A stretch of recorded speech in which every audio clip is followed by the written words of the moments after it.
Monday Night Chat with Wong Chen. Brought to you by the Member of Parliament for Subang.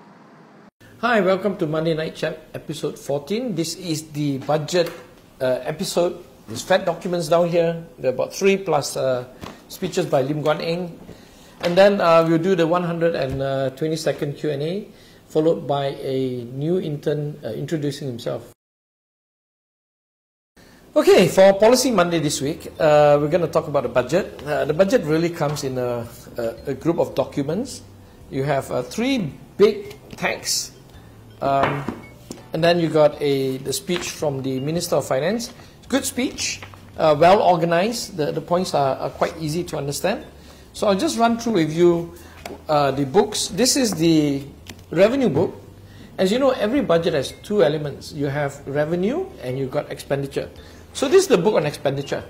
We will start debating the expenditure items, and it's really thick. It is roughly 484 pages. We'll only do this in about 2 weeks' time. What we're doing on Monday is we're going to start the debate process, where apparently Khairi Jamaluddin is going to represent the government to debate first, and then we'll be followed by Anwar Ibrahim. And then that's a few members switching from PAS, DAP, then back to PKR and Barisan Nasional. So we all take turn. I'm expected to speak on the first day, which is on the Monday. If not, it'll be on the Tuesday. Yeah. And this document here is the fiscal book. Fiscal book basically talks about the overall picture. It assesses whether the economy is going to grow, where's the money going, how are we spending, is it a surplus or deficit. And then this book on 2019 Economic Outlook, which is absolutely brand new because I have not opened it, basically gives you the other economic issues involved. So I'm in the midst of preparing my speech. So this Monday Night Chat, I'm going to just highlight a few points that I'm going to deliver on Monday. Yeah. So the first thing we have to recognize is this budget is big. It is 317 billion. The last budget was 282 billion. That was the Najib's budget. So the new budget is bigger by 35 billion. Yeah. So why is it bigger? You know, there's a lot of messages, mixed messages at the start where we say we're going to have an austere budget, but suddenly the budget appears to be much bigger than planned. So is this really an expansionary budget, or is it a regressive budget, or what we call an austere budget? The truth of the matter lies in the handling of one issue, which is the tax refund. The tax refund is roughly 37 billion, if I recall. It's either 35 or 37. 37 billion, where we're going to refund GST 19 billion and refund income tax of 18 billion. Yeah, so that's 37 billion.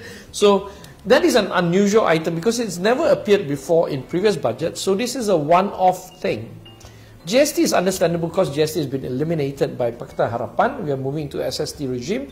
So we need to settle all the refunds, the 19 billion refunds that is expected to be processed. But then that process may take a year, it may take 3 months, we're not sure what time, but it's been projected to be spent in 2019. The income tax refund portion is a bit more complicated. We're not sure what it really means because normally in the revenue book, in the revenue book, income tax would have considered the refunds already for 2019. So this appears to be an exceptional or out of the ordinary refund of 18 billion. So I'll be going to Parliament to ask this question because once you take out these 18 billion and 19 billion refunds, the actual budget is smaller, in fact, than the 2018 budget. And that's good because we in Pakatan Harapan promised to cut expenses, cut wastage and corruption. You know, we're supposed to tackle the procurement policies and all those kind of things so that there is less money, that the government does not have too big of a hole for wastage and, God forbid, corruption as well. Yeah. So that's the very broad outlook. Generally, the business community, I had lunch with bankers on Monday, so that would be last week.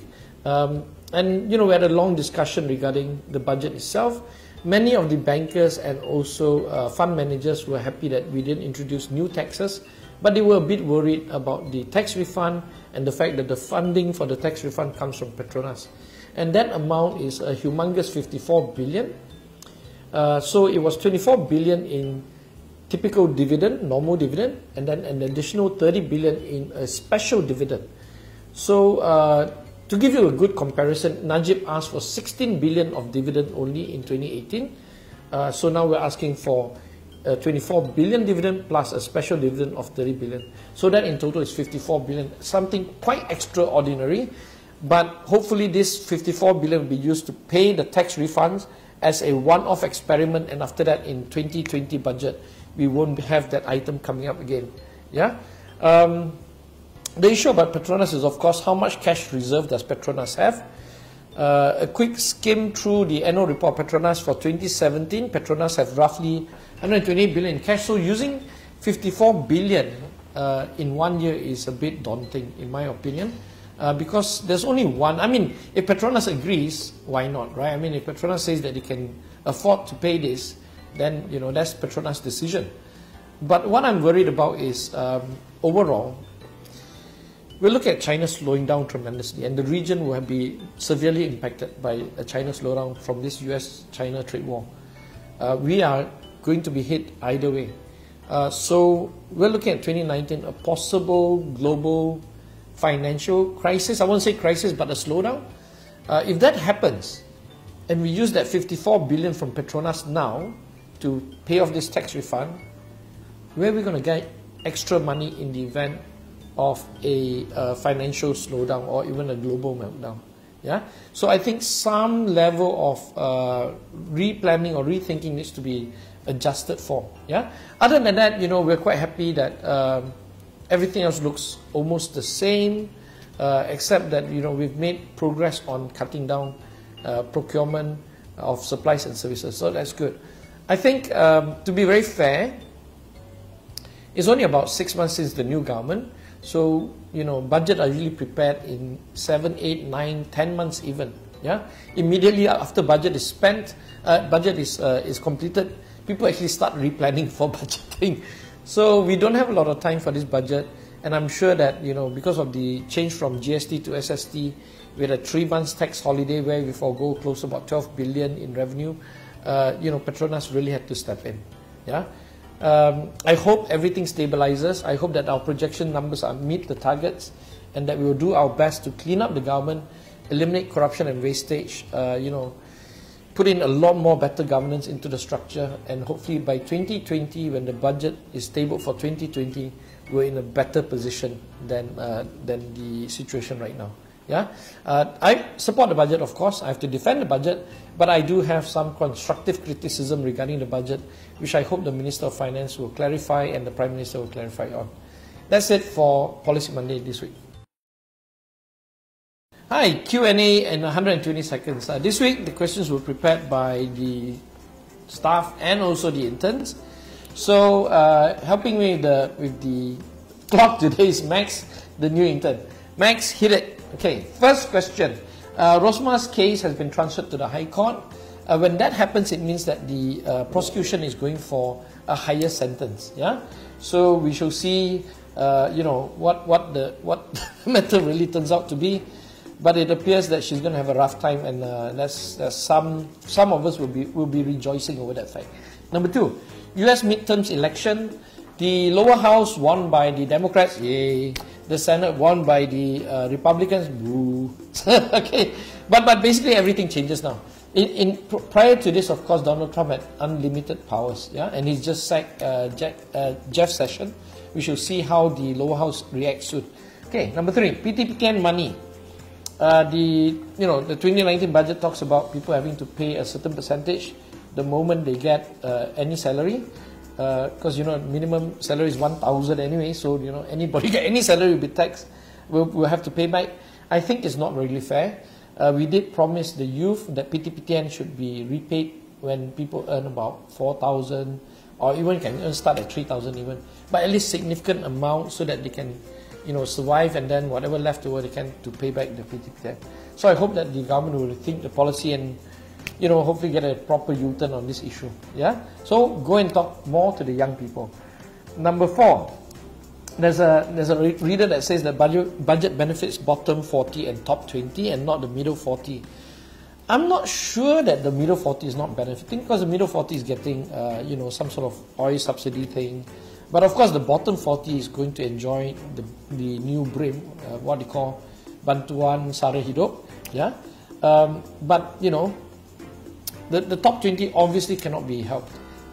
We shouldn't focus on helping the top 20, and I suspect the tax refund that I talked about earlier at the Policy Monday has something to do with that. Oh, we ran out of time, so we can't do the fifth question.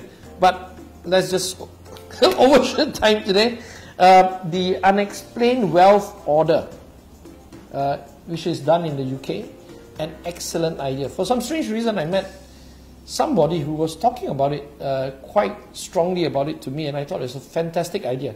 So I think it's to do with taxation. It's not really to do with a special law to seize people's property. It's part of the tax policy in the UK, where if you cannot explain your wealth and you go shopping every day and you buy, £20 million mansions, they can actually seize the property from the taxation angle. Malaysia must implement this. That's it for Q&A this week. Hi guys, my name is Max. I'm the new intern in YB Wong Chen's office.